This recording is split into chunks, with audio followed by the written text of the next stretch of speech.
காற்றுள்ள போதே தூற்றிக்கொள், கரண்ட் உள்ள போதே மோட்டரை போட்டுக்கொள்ளுன்னு சொல்லிட்டுங்க இன்றைக்கி பண்ணையில் இருக்கிற பேடுற கொஞ்சம் கழுவியஞ்சிடலான்னு வந்தாச்சுங்க. முதல்ல இன்னமோ நட்டு குத்தலான்னு நிற்கிற ஒட்டக சீவிங்க கணக்காக நல்லா நின்று தான் கழுவிட்டு இருந்தனுங்க.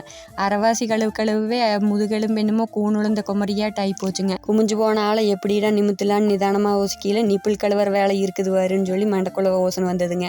இந்த நிப்பிள் கழுவுனதுமே குமிஞ்ச முதுகு டக்குன்னு நிமிந்துடுதுங்க. இத்தனை வேலையை செஞ்சாலும் இந்த வேலைகளில் ஏதாவது ஒரு குத்தங்குறை இருக்குமுங்க.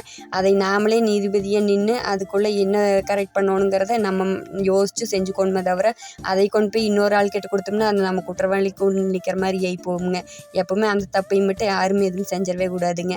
இப்படியெல்லாம் பல யோசனை போட்டுட்டு டீயை ஒரு அரை டம்ளர் மிச்சமாகி போச்சுங்க. அதை குடிச்சிட்டு வீட்டுக்கு கிளம்பிக்கலான்னு சொல்லிட்டு வண்டி எடுத்துகிட்டு கிளம்பி வந்தனுங்க. இங்கே வந்து பார்த்தா ஒரு இன்ப அதிர்ச்சி. வாய் பொழந்துட்டு வீட்டில் உசுறு போய் கிடந்த ஆளுக்கு உசுறு கொடுத்தாச்சுங்க. உனக்கு என்ன உன்னை அரைச்சி தள்ளுன்னு சொல்லி 2 துணி உள்ளே போட்டால் மின்னிட்டு கிடக்க வேண்டியதுனுங்க.